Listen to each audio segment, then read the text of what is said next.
งามเนาะโตกินเล็กกินค้างนะหน้ามันใส่แล้วโอ้ปลา คู่ปลาแสบไข่แน่เนาะ น้องตัวนี้มีปรากฏสิรถนะอุ้ยน้องขึ้นพุทธ เคนหน่อย เขียนน้อยใส่ใหญ่ใส่ใหญ่เอินกีทา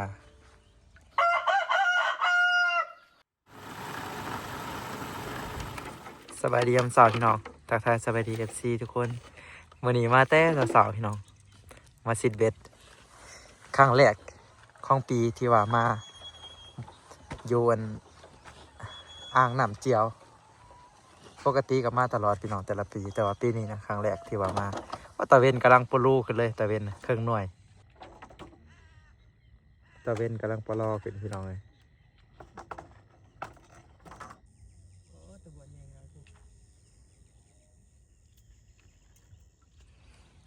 เขาเจ้าเห็ดอันเกลือขี้ทาพี่น้องเห็ดขี้ทาแต่ว่ามันก็เป็นขี้ต้มอะไรพี่น้อง แต่ว่า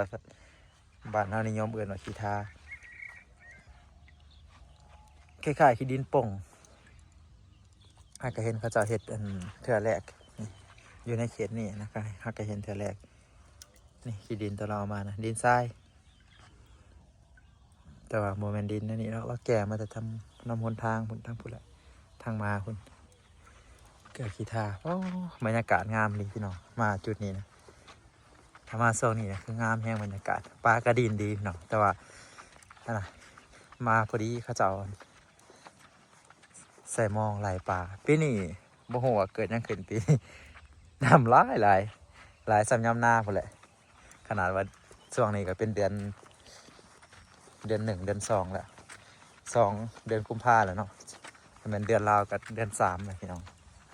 เดือน3เดือน4เลยแต่ว่าน้ำยังเต็มอยู่ปกติเขาจะเฮ็ดหน้าเนาะอยู่นี่แต่ว่าปีนี้เฮ็ดบ่ได้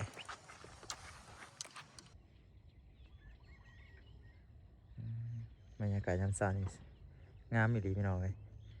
เพิ่นอยากเห็นบรรยากาศงามๆให้ตื่นแต่ดึก จะสิเห็นบรรยากาศงามๆแบบนี้นี่เท่าตักน้ำเป็นต้มเกลือแช่ไว้อันคืนหนึ่งบ่ ว่าจะแช่ไว้คืนหนึ่งจะได้ต้มบ่หาน้ำเป็นนะ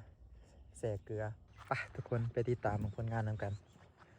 มาตกปลายามมื้อเช้าก็สิได้ปลาคอมาต้มหรือบ่ปลาคอก็ดิ้นดีอยู่พี่น้อยแต่ว่ามันก็สิตื่นเบ็ดแบบว่ามันสิ้นแล้วนะก็หลายคนเลยมาตกปลาก็เฮ็ดให้ปลาคออยู่แถวบริเวณนี้มันก็สิ้นกับเหยื่ออันนี้แล้วมีความระแวงเรียบร้อยหน่อยเรียบร้อยแล้วจะถึงยัง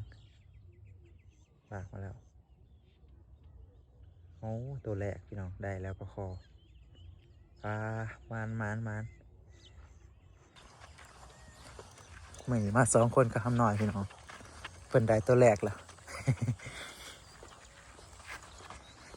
เดี๋ยวตอนแรกเขาสิบตกพี่น้องให้ทำหน่อยตกก่อนสาเหตุที่เขามาแต่เช้าเนี่ยคือแบบปลาคอนะมันจะกินเหยื่อส่วงเช้าๆส่วงน้ำนิ่งๆมันจะเห็นเหยื่อง่ายถ้าสวยๆมาแหละลมออกมาแหละปลามันค่อนข้างระแวงเห็นให้ห้อนซิดมันก็บ่ค่อยกัดนะ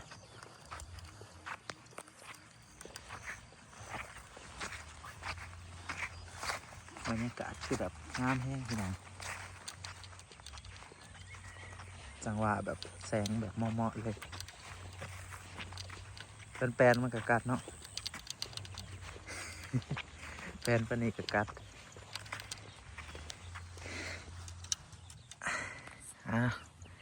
โซ่ให้พี่น้องมึงเนี่ยจักโต2 โต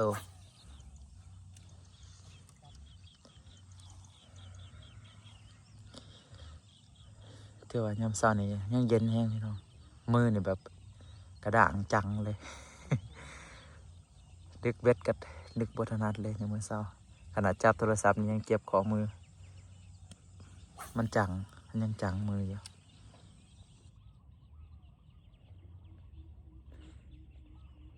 กัดตัวหนึ่งบ่หน่อยได้ตัวหนึ่งบ่ได้ตัวหนึ่งแล้วพี่น้อง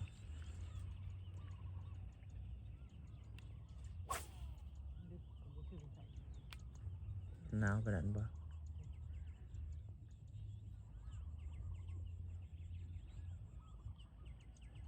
ในปีนี้กับฝนตกหลาเนี่ยกะสิมีส่วนเฮ็ดให้น้ำมันนานแห้งเขาเจ้าก็งามแห้งงามเลยเขาปีนี้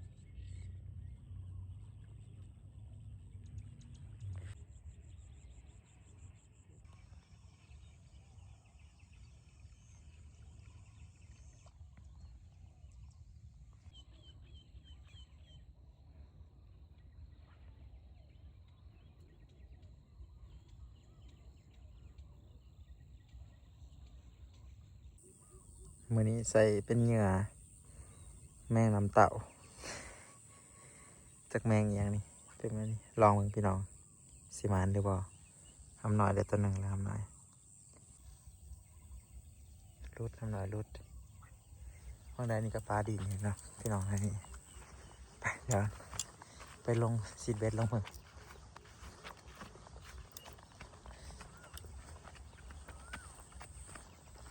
บรรยากาศยามเช้านี่แบบครบหมดทุกอย่างนับแต่เสียงนกเสียงปลาพี่น้องอากาศนี่สดชื่นแห้ง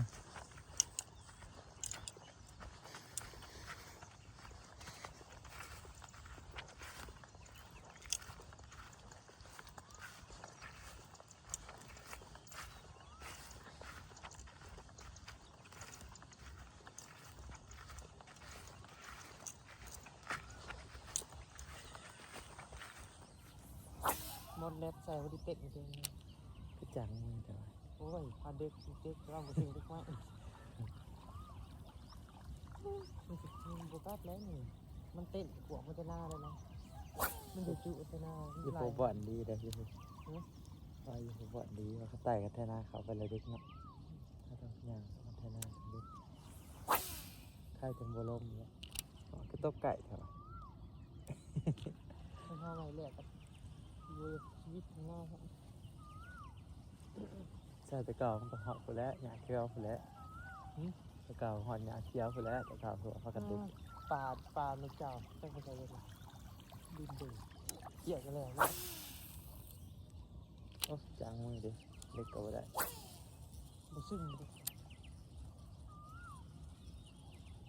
ทั้งมือเชิงทั้งดุไม่ได้ครับ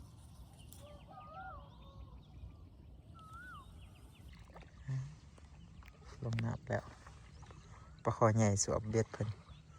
ซิดขึ้นมาพัดขึ้นมาแต่เสือกเหงื่อบ่ขึ้นมานำเสือกขาด เลยลงเป็นเอาเหงื่ออีกปลาก็บ่ได้เหงื่อก็เสีย แต่ว่าลุ่นเบิ่งจะได้หรือบ่ลงไปงมเบิ่งเหงื่อก็ขาดคาปากปลาไปเลยท่านโชคดีก็ตกอยู่แถวนั้นโชคบ่ดีก็ไปน้ำปลาเลย ถ้ามันของกงใหม่นะอยู่เนาะ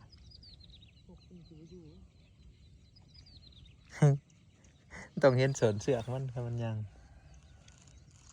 โมเห็นสวนเสือกก็แสดงว่าโมยังปลาสิอยู่พวกพี่น้องประมาณเลิกๆพวกปลากระดินดีอยู่เลยดินสนั่นอยู่แต่ว่าเราบ่ได้ลงไปทางเลิกพุ่นว่าต้องได้ไปเอาเหืออีกจึงได้ลงไปได้ถ้าเราขี่เหือผัด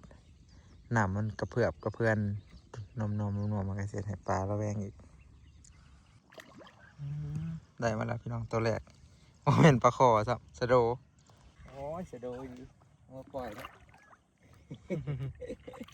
โอ้ยกินเอาปลาคอใหญ่จะได้ตึ้งคือชีลายกันอะไรนะฮะแม่มีใช่ไหมโอ้แม่มึงได้อยู่ไสสะโดพี่น้องงามเนาะโตงามเลยมาแหลมโอ้ยคิดว่าปลาคอใหญ่ตึ้มเลยจะเอิญมาทำหน่อยมาซอยโกะตั้งแก้มอยู่ได้ไม่ได้โกะตั้งปลาโดพี่น้องคอเคยรุดมองมาก่อนคอครับมีห้อยนิดนึงมีห้อยบ่ใช่รุดมองมาใหม่ว่าปลาสะโด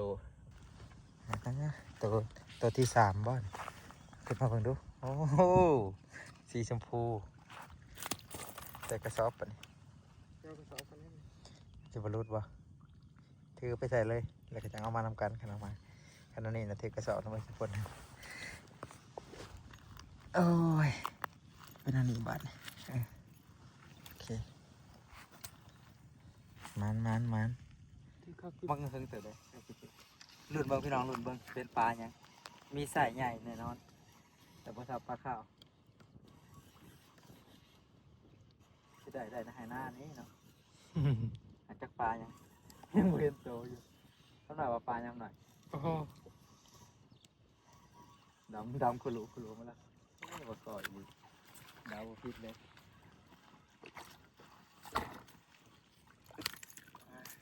คือดึงแหงแท้มาทำเป็นมากกันใหญ่จะอยู่ธรรมดากินเล็กกินค้างนะประคอดถ้าจะหอยวาเลนไทน์ในครูมากินถึงอีกแล้วพี่น้องตัวที่เท่าไรเนาะตัวที่3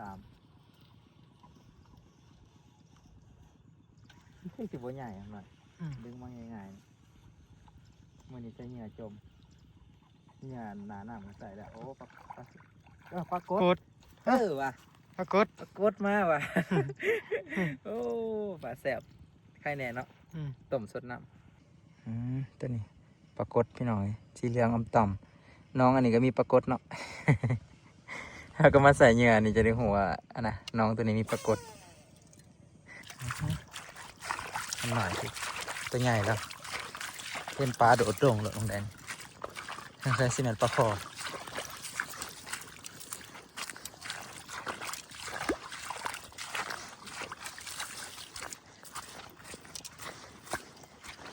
เย็นยืนเงียบเพิ่งแล้วเนาะ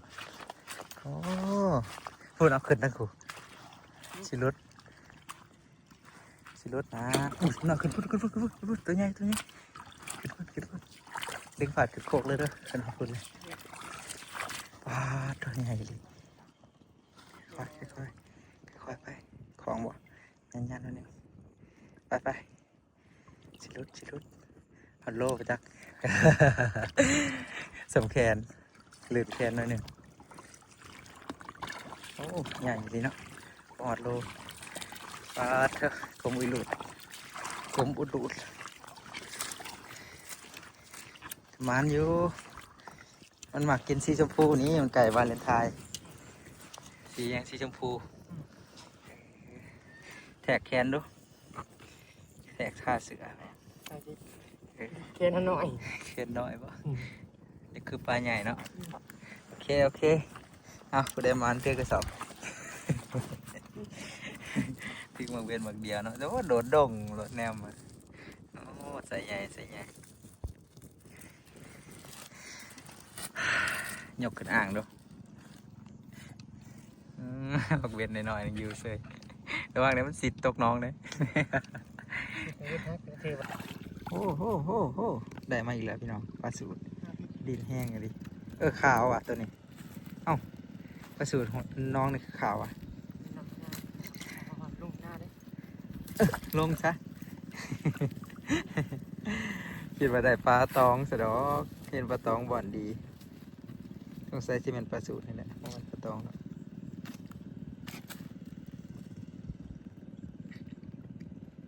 อย่างน้อยก็มานพี่น้อง มื่อนี้พ่อได้กินอยู่ได้เกาะกระสอบอีกที่หมักเวทตัวนั้นลงออกมาตัวนั้นเกาะก็ส่งถ่ายตัวนึงพี่น้อง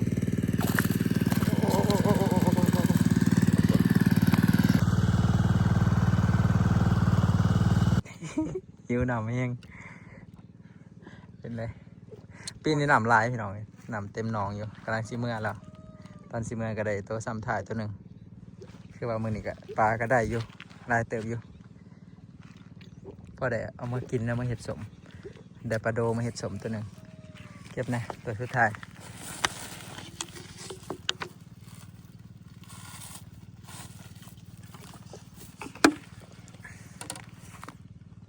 บ่อนบุยเลยโยนลงใส่ลากมาก็ตึบเลยโอ้กระดักเลยโอ้ปลามันหิวนะมันเที่ยงอันเด้เที่ยงแล้วมันหิวมันลิบกับบุมี่เนี่ยเอ้าตัดลิบไม่ไหมกระสอบมันงะมันจะบกครบปากกระสอบนั่นใช่ลิบปากวะกินดึกกระสอบนั่นใช่ไหมบอกได้เยอะหลายเติบอยู่ปลาขี้ดื้อแบบคือปลาสะโดน่ะเซ็ตขอหล่อกับปลาสูตรเซ็ตขอหล่อ7-8 ตัวโอ้ใครได้ว่าเดี๋ยวตัวใหญ่ว่าต้องแขน